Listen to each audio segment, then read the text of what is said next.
Então, para finalizar essa aula, eu optei por trazer para vocês um exemplo interessante, tá? Que fala da nossa querida distribuição normal. E no próximo slide vai ter um teoreminha super curioso relacionado a isso que a gente vai verificar aqui. Então, você tem x1 e x2, variáveis aleatórias com distribuição normal padrão independentes. Então, quando você escrever a densidade conjunta do vetor x1, x2,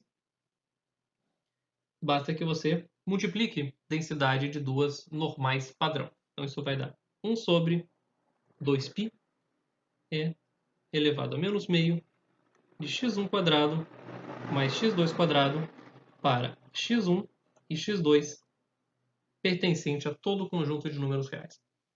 A gente vai definir novas variáveis aleatórias como y1 igual a x1 mais x2, y2 vai ser x1 menos x2. Ou seja,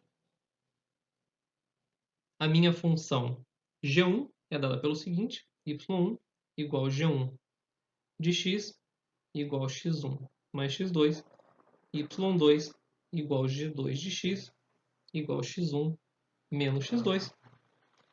Como essa mudança aqui é linear, é simples a gente verificar a sua inversa. Tá? Basta você somar e subtrair y1 de y2 para você sumir com x2 ou sumir com x1 e verifique que você consegue escrever x1 como se fosse y1 mais y2 sobre 2, e essa função eu batizo de h1, e vamos chamar x2 de y1 menos y2 sobre 2. E essa função vai ser minha função h2 de y, ok?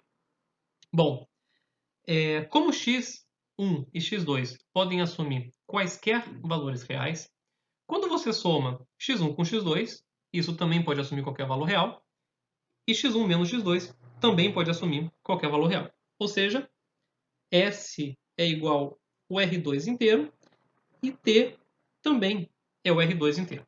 Tá? Tanto a sua imagem quanto o domínio da transformação é o R2 todo. E quando você calcular o jacobiano, por ser uma transformação linear, é simples de você fazer a conta.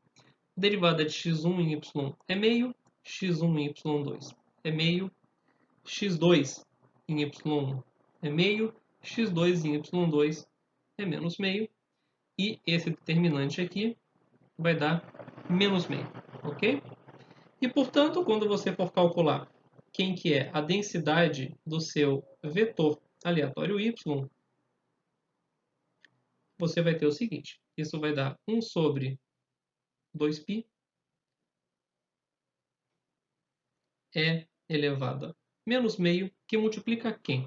x1 quadrado, agora eu vou colocar y1 mais y2 sobre 2 ao quadrado. x2 quadrado eu vou colocar y1 menos y2 sobre 2 quadrado. E vou multiplicar aqui pelo módulo do meu jacobiano, tá? Sempre tem que ser o módulo. Lembra que você não pode ter densidade negativa. A função densidade de probabilidade é sempre uma função positiva, ok? Se você expandir o que está aqui dentro desses quadrados, você vai observar o seguinte: isso vai dar 1/4 que multiplica y quadrado mais 2y, y2 mais y2 quadrado mais y quadrado menos 2y, y2 mais y2 quadrado. Você vai cancelar esses termos cruzados, de forma que vão sobrar somente os dois quadrados. E você reescreve essa expressão como se fosse 1 sobre 2π vezes 2 é elevado a menos meio, tá? E aqui vai ficar quem? 2y quadrado sobre 4, que dá y quadrado sobre 2, mais 2y2 quadrado sobre 4, que dá y2 quadrado sobre 2, tá? E você consegue separar isso e escrever da seguinte forma: isso vai ser 1 sobre raiz de 2π vezes 2 é elevado a menos meio y quadrado sobre 2, 1 sobre 2π vezes 2 na raiz é elevado a menos meio y2 quadrado sobre 2.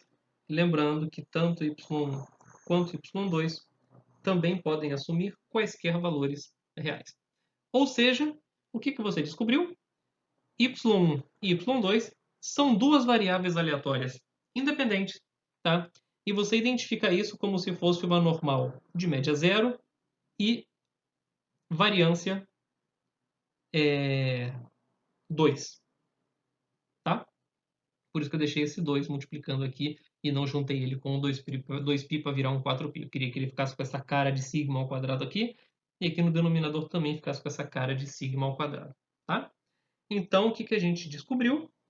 A gente descobriu que quando você tem x1 e x2 normais padrão, quando você faz x1 mais x2 e x1 menos x2, isso ainda te dão distribuições normais, só que além disso, elas são independentes. Então, y1 e y2 são normais 0, 2 e são variáveis aleatórias independentes, tá? Foi bastante simples esse nosso exemplo. Acredito que de todos que a gente fez até agora é o mais simples. A graça dele é que ele te motiva a fazer a pergunta de volta, né? Bom, imagine que você tenha x1 e x2 variáveis aleatórias tais que x1 mais x2 é independente de x1 menos x2. O que eu posso falar sobre a distribuição de x1 e x2?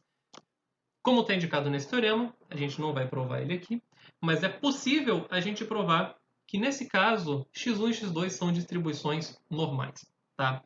Existem um monte de caracterizações de distribuições normais, essa é uma das que eu acho mais interessantes, tá? Vamos ler esse teorema então. Sejam x1 e x2 variáveis aleatórias independentes e identicamente distribuídas com variância finita. Nessa hipótese, se x1 mais x2 e x1 menos x2 são independentes, então eu posso concluir que x1 e x2 têm distribuição normal. É um resultado bastante interessante que tem uma certa utilidade prática para você identificar a normalidade em certos cenários. Se vocês fizerem uma busca na internet, existem muitas caracterizações de normalidade que são bem interessantes.